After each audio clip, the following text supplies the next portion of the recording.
ಯಯಾತಿ ಹೇಳ್ತಾನೆ. ಬಹಳ ಸುಂದರವಾದ ಮಾತುಗಳನ್ನು ಯಯಾತಿ ಹೇಳ್ತಾನೆ. ನಾನು ಪೂರ್ವಿಗೆ ಕೊಟ್ಟು ಮಂತ್ರಿಗಳ ಜೊತೆಯಲ್ಲಿ ಚೆನ್ನಾಗಿ ಮಂತ್ರಾಲೋಚನೆಯನ್ನು ಮಾಡಿಕೊಂಡು ರಾಜ್ಯಭಾರ ಮಾಡೋದಕ್ಕೆ ಆದೇಶವನ್ನು ಮಾಡ್ತಾ ಹೇಳಿದೆ, ಅಕ್ರೋಧನಕ್ರೋಧನೇಭ್ಯೋ ವಿಶಿಷ್ಟ ತಥಾ ತಿತಿಕ್ಷು ಅತಿತಿಕ್ಷೋರ್ವಿಶಿಷ್ಟ ಅಮಾನುಷೇಭ್ಯೋ ಮಾನುಷಶ್ಚ ಪ್ರಧಾನ ವಿದ್ವಾಂಸ್ತಥೈವ ವಿದುಷಃ ಪ್ರಧಾನ. ಯಾರು ಸಿಟ್ಟೆ ಮಾಡಿಕೊಳ್ಳೋದಿಲ್ಲ ಅವನು ಬಹಳ ವಿಶಿಷ್ಟನಾದ ವ್ಯಕ್ತಿ ಆಗ್ತಾನೆ. ದ್ವಂದ್ವಗಳನ್ನು ಯಾರು ಸಹಿಸ್ತಾನೆ, ಜಯ ಅಪಜಯ, ಲಾಭ, ಅದೇ ರೀತಿಯಲ್ಲಿ ನಷ್ಟ, ಸುಖ ದುಃಖಗಳನ್ನು ಯಾರು ಜಯಿಸ್ತಾನೆ ಅವನು ವಿಶಿಷ್ಟನಾಗ್ತಾನೆ. ಮನುಷ್ಯತ್ವವನ್ನು ಹೊಂದಿದಂತಹ ಮಾನವ ಪ್ರಜ್ಞೆಯನ್ನು ಹೊಂದಿರುವಂತಹ ವ್ಯಕ್ತಿ ಅವನು ವಿಶಿಷ್ಟನಾಗ್ತಾ ಇದ್ದಾನೆ. ಅದೇ ರೀತಿಯಲ್ಲಿ ವಿವೇಕಿಯಾಗಿರಬೇಕು ಯಾವತ್ತೂ ಕೂಡ ಅಂತ ಹೇಳ್ತಾ, ನಾರುಂತುದಸ್ಯಾತ್ ನ ನೃಶಂಸವಾದಿ ನಹೀನತಃ ಪರಮಭ್ಯಾದದೀತ ಯಯಾಸ್ಯ ವಾಚಾ ಪರ ಉದ್ವಿಜೇತ ನತಾಂ ವದೇತ್ ಋಷತೀಂ ಪಾಪಲೌಲ್ಯಾಂ. ಯಾವತ್ತಿಗೂ ಕೂಡ ಮಾತಾಡುವಾಗ ಬಹಳ ಜಾಗೃತಿ ಇರಬೇಕು ಅಂತ ಹೇಳ್ತಾನೆ. ಚುಚ್ಚು ಮಾತುಗಳನ್ನು ಆಡಬಾರದು. ಇನ್ನೊಬ್ಬರ ಮನಸ್ಸಿಗೆ ನಮ್ಮ ಮಾತುಗಳನ್ನು ಕೇಳಿದಾಗ ಇನ್ನೊಬ್ಬರಿಗೆ ಉದ್ವೇಗ ಉಂಟಾಗಬಾರದು.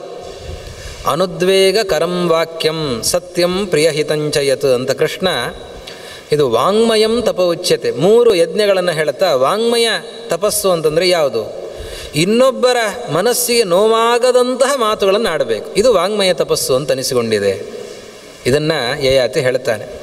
ಇನ್ನೊಬ್ಬರ ಮನಸ್ಸಿಗೆ ಘಾಸಿಯನ್ನು ನೀಡುವಂತಹ ಮಾತುಗಳನ್ನು ಯಾವತ್ತಿಗೂ ಕೂಡ ಆಡಬಾರದು. ಮಾತು ಅದು ಬಾಣ ಇದ್ದ ಹಾಗೆ, ಅದು ಹೋಗಿ ಚುಚ್ಚುತ್ತೆ. ಯೈರಾಹತ ಶೋಚತಿ ರಾತ್ರ್ಯಹಾನಿ ಪರಸ್ಯವ ಮರ್ಮಸು ತೇ ಪತಂತಿ ತಾನ್ ಪಂಡಿತೋ ನಾಮಸೃಜೇತ್ ಪರೇಶು. ಇನ್ನೊಬ್ಬರ ಮನಸ್ಸಿಗೆ ಅಂತಹ ಚುಚ್ಚು ಮಾತುಗಳನ್ನು ಯಾರು ಆಡ್ತಾ ಇದ್ದಾನೆ ಅವನು ಹಗಲು ರಾತ್ರಿ ಆ ಮಾತುಗಳನ್ನು ಮೆಲುಕು ಹಾಕ್ತಾ ಹಾಕ್ತಾ ನೋವನ್ನು ಅನುಭವಿಸ್ತಾನೆ. ಯಾರು ಆ ಮಾತುಗಳನ್ನು ಕೇಳಿಸಿಕೊಂಡಿದ್ದಾನೆ ಆ ವ್ಯಕ್ತಿ, ಅವನು ನೋವು ಅನುಭವಿಸ್ತಾ ಇದ್ದಂತೆ ಇವನು ನರಕದಲ್ಲಿ ಅಷ್ಟು ದುಃಖಗಳನ್ನು ಅನುಭವಿಸ್ತಾ ಇದ್ದಾನೆ. ಆದ್ದರಿಂದ ಮಧುರವಾದಂತಹ ಮಾತು ಯಾವತ್ತಿಗೂ ಕೂಡ ಇರಬೇಕು ಅಂತ ಹೇಳ್ತಾನೆ. ಹೀಗೆ ಸಾಕಷ್ಟು ಉಪದೇಶಗಳನ್ನು ಅವನು ನಾನು ಮಾಡಿದ್ದೇನೆ ಅಂತ ಪೂರ್ವಿಗೆ ಮಾಡಿದ ಉಪದೇಶಗಳನ್ನೆಲ್ಲವನ್ನೂ ಕೂಡ ಹೇಳಿದ್ದಾನೆ. ನಂತರದಲ್ಲಿ ಇಂದ್ರ ಕೇಳ್ತಾ ಇದ್ದಾನೆ, ನೀನು ನೋಡಿದಂತೆ ನಿನ್ನ ಸಾಮ್ರಾಜ್ಯದಲ್ಲಿ ಆ ಕಾಲದಲ್ಲಿ ಅತ್ಯಂತ ಧಾರ್ಮಿಕನಾದಂತಹ ವ್ಯಕ್ತಿ ಯಾರು ಅಂತ. ಆವಾಗ ಯಯಾತಿ ಅಂತಾನೆ, ನನಗಿಂತ ಧಾರ್ಮಿಕನಾದ ವ್ಯಕ್ತಿ ನಾನು ನೋಡಲೇ ಇಲ್ಲ ಅಂತಂತಾನೆ. ನಾನು ಇಷ್ಟು ಧರ್ಮಾಚರಣೆಗಳನ್ನೆಲ್ಲ ಮಾಡಿಕೊಂಡು ಬಂದೆ, ನನಗಿಂತ ಹೆಚ್ಚು ಧರ್ಮಾಚರಣೆ ಮಾಡಿದವರು ನನಗೆ ಯಾರು ಕಾಣಿಸಲೇ ಇಲ್ಲ ಅಂತ ಹೇಳಿದ ತಕ್ಷಣ ಇಂದ್ರದೇವರಂತಾರೆ, ಕ್ಷೀಣೇ ಪುಣ್ಯೇ ಪತಿತೋಸ್ಯದ್ಯ ರಾಜನ್. ಇವತ್ತು ನೀನು ಬಿದ್ದಿ ಅಂತ ಹೇಳ್ತಾರೆ ಇಂದ್ರದೇವರು. ಯಾವಾಗ ಅಹಂಕಾರದ ಈ ಮಾತನ್ನು ಹೇಳಿದ್ದಿ, ನನಗಿಂತ ಧಾರ್ಮಿಕನಾದೋ ನಿನ್ನೊಬ್ಬನಿಲ್ಲ ಅಂತ ನಾವು ಮಾತನ್ನು ಹೇಳಿದ್ದೀಯ, ನಿನ್ನ ಪುಣ್ಯ ಕ್ಷಯ ಆಗಿ ಹೋಗಿದೆ, ನೀನು ಬೀಳ್ತಾ ಇದ್ದೀಯಾ ಅಂತ. ಆವಾಗ ಯಯಾತಿ ಅಂತಾನೆ, ನಾನು ಬೀಳ್ತಾ ಇದ್ದೇನೆ, ಸರಿ ಬೀಳಲಿ, ತೊಂದರೆ ಇಲ್ಲ, ಆದರೆ ಸಜ್ಜನರ ಮಧ್ಯದಲ್ಲಿ ಬೀಳೋ ಹಾಗಾಗಲಿ ಅಂತ. ಸಜ್ಜನ ಸಮಾಗಮ ಬೇಕು ಯಾವತ್ತಿಗೂ ಕೂಡ, ಸಜ್ಜನರ ಮಧ್ಯದಲ್ಲಿ ಬೀಳೋ ಹಾಗಾಗಲಿ ಅಂತ. ಆಯಿತು ಅಂತ ಇಂದ್ರದೇವರು ಹೇಳ್ತಾ ಇದ್ದಾರೆ. ಅಷ್ಟೊತ್ತಿಗೆ ಬಿದ್ದೇ ಬಿಟ್ಟಿದ್ದಾನಂತೆ. ಪುಣ್ಯ ಕ್ಷಯ ಆಗಿ ಹೋಗಿದೆ, ಯಯಾತಿ ಬೀಳ್ತಾ ಇದ್ದಾನೆ. ಎಲ್ಲಿ ಬಿದ್ದ? ಅಷ್ಟಕ ಅಂತ ಒಬ್ಬನು, ಅಲ್ಲಿ ಅವರು ಯಾಗವನ್ನು ಮಾಡ್ತಾ ಇದ್ದಾರಂತವರೆಲ್ಲ ಸೇರಿ ಅಲ್ಲಿಗೆ ಬಿದ್ದಿದ್ದಾನೆ. ಆವಾಗ ಅಷ್ಟಕ ಕೇಳ್ತಾನೆ, ಯಾರು ನೀನು ಅಂತ ಕೇಳ್ತಾನೆ. ಬಹಳ ತೇಜೋಮಯನಾಗಿದ್ದೀಯಾ, ದೇವತೆಗಳಂತೆ ಕಾಣಿಸ್ತಾ, ಇಂದ್ರದೇವರಂತೆ ನೀನು ಕಾಣಿಸ್ತಾ ಇದ್ದೀಯಾ, ಯಾರು ನೀನು ಅಂತೆಲ್ಲ ಕೇಳಿದಾಗ ನಾನು ಹೀಗೆ ಯಯಾತಿ ಅಂತ ಹೇಳ್ತಾ, ಆವಾಗ ಯಯಾತಿ ಹೇಳ್ತಾನೆ, ಅಹಂ ಹಿ ಪೂರ್ವೋ ವಯಸಾ ಭವದ್ಭ್ಯ ತೇನಾಭಿವಾದಂ ಭವತಾನ್ನ ಯುಂಜೆ ಯೋ ವಿದ್ಯೆಯಾ ತಪಸಾ ಜನ್ಮನಾ ವಾ ವೃದ್ಧಃ ಸ ವೈ ಸಂಭವತಿ ದ್ವಿಜಾನಾಂ. ಅಷ್ಟಕ, ಬಹಳ ಸಂತೋಷ ನಿಮ್ಮ ಮಧ್ಯದಲ್ಲಿ ಬಂದಿದ್ದೇನೆ ಅಂತ. ನಾನು ನನ್ನ ಪರಿಚಯ ಮಾಡಿಕೊಳ್ತೇನೆ, ನಮಸ್ಕಾರ ಮಾಡಲಿಕ್ಕೆ ಹೋಗಲ್ಲ, ಯಾಕೆಂದರೆ ನಾನು ಸ್ವಲ್ಪ ದೊಡ್ಡವನು, ನಿಮಗಿಂತ ತುಂಬ ಹಳಬ, ನಾನು ಹಿರಿಯ. ನಮಸ್ಕಾರ ಮಾಡಬೇಕು ಅಂತಾದರೆ ಯಾರು ವಿದ್ಯೆಯಿಂದ, ತಪಸ್ಸಿನಿಂದ, ಹಾಗೆ ಜನ್ಮದಿಂದ ಯಾರು ದೊಡ್ಡವರಾಗಿರ್ತಾರೆ ಅವರಿಗೆ ನಮಸ್ಕಾರವನ್ನು ಮಾಡಬೇಕು. ಅದರಲ್ಲಿ 3 ಹೇಳಿದ್ದಾರೆ. 3ರಲ್ಲೂ ಕ್ರಮ ಇದೆ.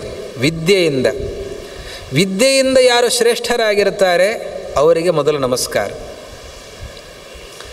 ಕೆಲವೊಮ್ಮೆ ವಿದ್ಯೆ ಗೊತ್ತಾಗಲ್ಲ, ತಪಸ್ಸನ್ನು ಗಮನಿಸಬೇಕು, ಅನುಷ್ಠಾನಗಳು ಅದನ್ನೆಲ್ಲ ಗಮನಿಸಬೇಕು. 2ನೇ ಅಂಶ ಅದು ಗೊತ್ತಾಗಲ್ಲ ಅಂತ ಇಟ್ಕೊಳ್ಳಿ. ಆವಾಗ 3ನೇದ್ದು ಜನ್ಮನ.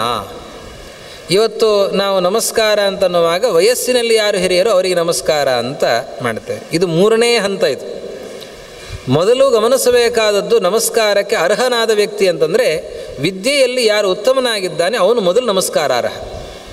2ನೇದ್ದು ತಪಸ್ಸಿನಿಂದ ಯಾರು ಉತ್ತಮನಾಗಿದ್ದಾನೆ ಅವನು ನಮಸ್ಕಾರಾರ್ಹ. 3ನೇದ್ದಾಗಿ ಯಾರು ಜನ್ಮದಲ್ಲಿ ವಯಸ್ಸಿನಲ್ಲಿ ಹಿರಿಯನಾಗಿದ್ದಾನೆ ಅವನು ನಮಸ್ಕಾರಾರ್ಹ. ಅದಕ್ಕೆ ಅಷ್ಟಕ ಅಂತಾನೆ ವಯಸ್ಸಿನಲ್ಲಿ ದೊಡ್ಡವನು ಅಂತ ನೀನು ಹೇಳಿದಿ, ಒಪ್ತೇನೆ. ವಿದ್ಯೆಯಲ್ಲಿ ದೊಡ್ಡವನು ಅಂತ ತೀರ್ಮಾನ ಆಗಬೇಕಲ್ಲ. ನೀನು ವಿದ್ಯೆಯಲ್ಲಿ ದೊಡ್ಡವನು ಅಂತ ಹೇಳಿದ ಮಾತ್ರಕ್ಕೆ ವಿದ್ಯೆಯಿಂದ ದೊಡ್ಡವನು ಅಂತ ಆಗಲ್ಲ. ಯೋ ವೈ ವಿದ್ವಾನ್ ತಪಸಾ ಚ ವೃದ್ಧ ಸಯೇವ ಪೂಜ್ಯೋ ಭವತಿ ದ್ವಿಜಾನಾಂ. ಯಾರು ವಿದ್ವಾಂಸನಾಗಿದ್ದಾನೆ, ತಪಸ್ವಿಯಾಗಿದ್ದಾನೆ, ಅವನು ಪೂಜ್ಯ. ಮೊದಲ ಸ್ಥಾನ ಆ ವಿದ್ಯೆಗೆ ಮೊದಲ ಗೌರವ. ಆದ್ದರಿಂದ ನೀನು ವಿದ್ವಾಂಸ ಅನ್ನೋ ತೀರ್ಮಾನ ಆಗಬೇಕು. ಕೆಲವು ಪ್ರಶ್ನೆಗಳನ್ನು ಅಷ್ಟಕ ಕೇಳ್ತಾ ಇದ್ದಾನೆ. ಆ ಪ್ರಶ್ನೆಗಳಿಗೆ ಉತ್ತರಗಳನ್ನು ಕೊಡ್ತಾ ಇದ್ದಾನೆ ಯಯಾತಿ. ಬಹಳ ಸುಂದರವಾದ ಸಂಭಾಷಣೆ ಅಲ್ಲಿ ನಡೀತಾ ಇದೆ. ಆ ಸಂದರ್ಭದಲ್ಲಿ ಅನೇಕ ಆಶ್ರಮ ಧರ್ಮಗಳನ್ನು ಎಲ್ಲವನ್ನೂ ಕೂಡ ಕೇಳ್ತಾನೆ. ಅದನ್ನೆಲ್ಲವನ್ನು ಕೂಡ ಬ್ರಹ್ಮಚಾರಿ ಹೇಗಿರಬೇಕು, ಗೃಹಸ್ಥನಾದವನು ಹೇಗಿರಬೇಕು, ಅದನ್ನೆಲ್ಲವನ್ನು ಕೂಡ ಯಯಾತಿ ಹೇಳ್ತಾನೆ. ಅದೇ ರೀತಿಯಲ್ಲಿ ಮುನಿಧರ್ಮವನ್ನು ಹೇಳ್ತಾನೆ. ಮುನಿಧರ್ಮವನ್ನು ಹೇಳುವಾಗ ಆವಾಗ ಸನ್ಯಾಸಿಗಳು ಹೇಗಿರಬೇಕು, ಗೃಹಸ್ಥನಾದವನು ಹೇಗೆ, ವಾನಪ್ರಸ್ಥಾಶ್ರಮದಲ್ಲಿರುವವನು ಹೇಗೆ, ಸನ್ಯಾಸಿಯಾದವನು ಯಾವ ರೀತಿಯಲ್ಲಿರಬೇಕು ಅಂತ ಎಲ್ಲ ಧರ್ಮಗಳನ್ನು ನಿರೂಪಣೆ ಮಾಡಿದ್ದಾನೆ. ಅಷ್ಟಕ ಕೇಳ್ತಾನೆ,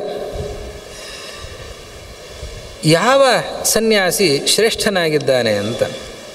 ಆ ಸಂದರ್ಭದಲ್ಲಿ ಹೇಳುವಾಗ ಈ ಮುನಿಧರ್ಮವನ್ನು, ಸನ್ಯಾಸಿಯ ಧರ್ಮವನ್ನು ಹೀಗೆ ಹೇಳ್ತಾನೆ. ಕತಿಸ್ವಿದ್ದೇವ ಮುನಯಃ ಮೌನಾನಿ ಕತಿ ಚಾಪ್ಯುತ ಭವಂತೀತಿ ತದಾ ಚಕ್ಷ್ವ ಶ್ರೋತುಮಿಚ್ಛಾಮಹೇ ವಯಂ ಅರಣ್ಯೇ ವಸತೋ ಯಸ್ಯ ಗ್ರಾಮೋ ಭವತಿ ಪೃಷ್ಠತಃ. ಕಾಡಿನಲ್ಲಿರೋ ವ್ಯಕ್ತಿಗೆ ಊರು ಬೆನ್ನ ಹಿಂದೆ ಇರಬೇಕು, ಊರಿನಲ್ಲಿರೋ ವ್ಯಕ್ತಿಗೆ ಕಾಡು ಬೆನ್ನ ಹಿಂದೆ ಇರಬೇಕು. ಅಂಥವನು ಮುನಿ ಅಂತ ಅನಿಸಿಕೊಳ್ತಾನೆ. ಅರ್ಥ ಆಗಲಿಲ್ಲ ಅಂತಾನೆ ಅಷ್ಟಕ, ನಿನ್ನ ಮಾತು ಅರ್ಥ ಆಗಲಿಲ್ಲ ಅಂತ. ಆವಾಗ ಯಯಾತಿ ಹೇಳ್ತಾನೆ, ಕಾಡಿನಲ್ಲಿರೋರಿಗೆ ಊರು ಬೆನ್ನ ಹಿಂದೆ ಇರೋದು ಅಂತಂದರೆ ಊರಿನ ಬಗ್ಗೆ ಆಲೋಚನೆ ಮಾಡಿದ್ದೇನೆ.